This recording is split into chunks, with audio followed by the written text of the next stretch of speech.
What is up, fishing world? Trevor Wagner coming back at you again. In today's episode, we have a little unboxing. And what's inside this box will be what the talk of this episode is about. So we're going to go ahead and open this up, show you what's inside, and talk about why I got these for this time of year. Now let's hope this unboxing goes a little bit better. Last time, the knife was a little dull. This time, I sharpened it. Made it a little bit easier to undo. Always helps when you have a sharp knife. Alright, so we're going to go ahead and set this off to the side. We're going to start pulling this out. So first up, you've seen in one of the other unboxings, I got one of the new tungsten chatterbait Evo Elites, but they didn't have one of the colors I was after. So in this time, I was able to add this color right here. We'll flip it so it's right side up. But this color right here is called Hot Snakes. As you can see, it's got that chartreuse, the green pumpkin, the white. Oh, it just looks so good. I got this in the 3/8 ounce. Really looking forward to giving this guy a whirl. I have the other one that is white and chartreuse already. So I figure I'll pick me up two, see how they go. Again, I'll be heading Gunnersville soon, and I know they already got grass down there, so really looking forward to throwing this around. So that was bait number one. All right, next up, I got me some hooks. So I got two different styles of hooks. Let me get them out of the box here. No peeking at what's inside. All right, so the first ones I got me some of the Owner twist locks. I got a 5/0 and a 4/0. I absolutely love, let me get these lined up. Get it all lined up. There we go. These Owner twist locks in the 4/0 and 5/0. I absolutely love these things.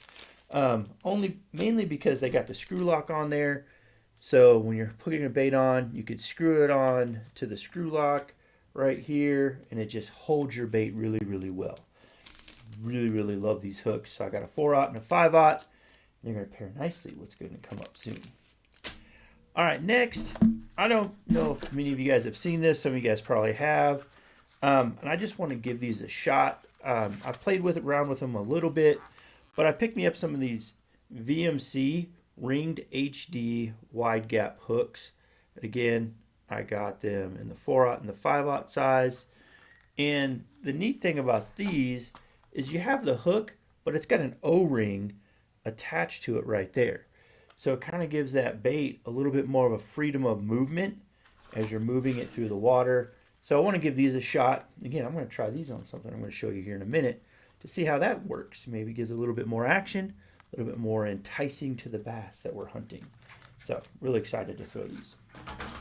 All right, so what did I pick up? What is in this box? So first up, by Yum, we have the tip toads. I got two different ones.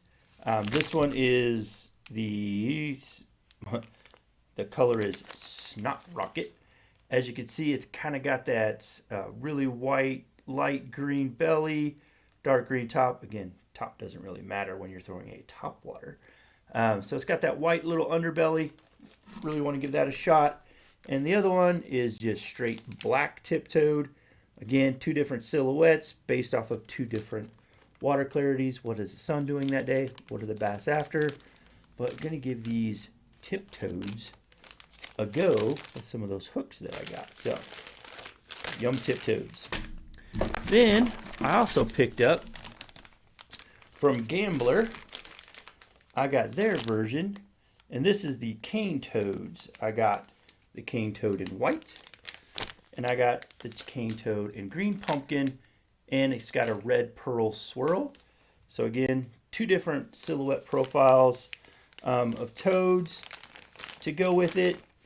So we're going to be talking toad fishing and the hooks that I use, the rod and reel that I use. So this time of year, we're getting in that spring. I have found that toads tend to work. So it's one of those top waters that I really like to use. Actually, the last time I was at Gunnersville, my biggest bass actually came on a toad. So I don't know if I've shared that before, but the biggest bass I caught in Gunnersville last time I was there was on a toad. On my wall over here, I got some ribbits, I got some horny toads, I got the power baits buzz speed toads. I mean, I got some of the zoom horny toads. I mean, I got different sizes. I got vicious bait toads. I like catching fish on toads. They really, really work. I have a better hookup ratio with toads than I do with regular frogs. Now, I still like frog fishing, but toads work really, really well for me. So let's talk about my rod and reel setup for when I go and I am pairing these guys up out there throwing the toad around. What do I use? Well, I use my frog rod.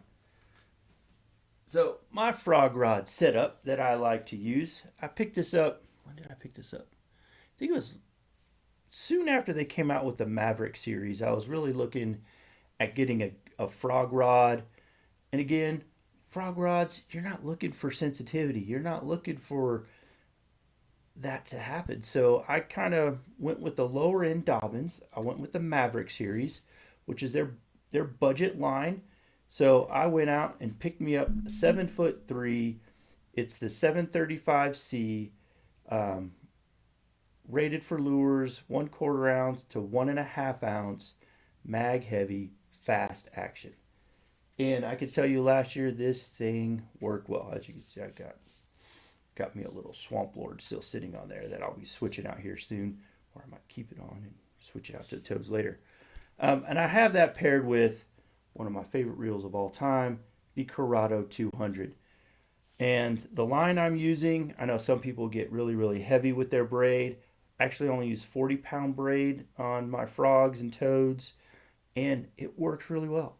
And I like braid on it because again, a lot of times you're in that grass, you're in that you got to just slice through that. Braid does a really, really good job of getting things through the grass. It just saws through that grass and gets it back to you. I know some people use a heavier pound test. Again, to each their own. Use whatever you like.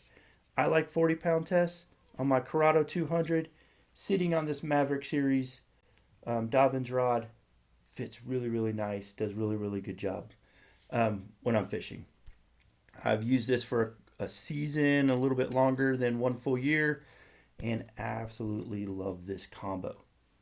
So, what is the big difference between the toad and the frog? To me, it's the hooks, right? Because on your frogs, you have that two-prong piece in there, and that plastic sits there, and those hooks just kind of hover around that body. They bite it. You got to count. You got to wait a little bit. And I was really hard with topwater not to just swing. You got to wait till they know you got it, and then set the hook and bring it in. I have lost more frogfish than I've caught frogfish. I'm getting better. I'm not the best out there, but I am getting a lot better at frog fishing and having those little bit of patience, letting them actually eat it, see my line go down, reeling down, and then setting the hook. Now with the toads, it's a little different because you just have that single hook. You have one of these single hooks. Get the camera to focus on it. You have one of those single hooks sitting in there, and a lot of times they're bigger. They just sit there, and when they come up and eat it, you could actually set the hook a little bit faster and get them hooked up and get them in the boat. And to me, it's kind of like as far as the hook goes and the setting power that you have, it's kind of like a Texas rig set, right? Or a jig set. You're just setting that hook. Once they hit it, you feel it, you get them in, and you could get them in the boat. Like I said, a little bit better hookup ratio, especially in tournament settings or when you got some stuff out there and you can use a toad and you don't have to go to the frog, use the toad. And the reason I got different toads is because each of their tails is a little bit different. Each one has a little bit different action. Each one has a little bit different sound as it's coming through the water. So again, you have to experiment. You have to find out what the bass are wanting that day. So when you know you're on bass and you know they're there and you know they're hitting them, start experimenting. Seeing which one of those that they really like. What is that sound? What is that bubble trail? What is it that they're after? And experiment with different toads till you find the toad that works that day. and then you'll be set. You'll be just putting those bass into the boat. All right, guys, this is a short video for today. Thank you for coming along with me, watching the unboxing, me getting some toads, me also getting the Hot Snakes Evo Chatterbait. So I'm going to give that a shot too. All right, guys, comment down below. Do you fish toads? If you do fish toads, what rod? Do you use your frog rod? Do you have a different rod set up? What's your favorite hooks that you use for your toads? Comment that down below and let me know. All right, guys, if you can, get out and fish. Catch some bass. Thank you guys for watching. And until next time.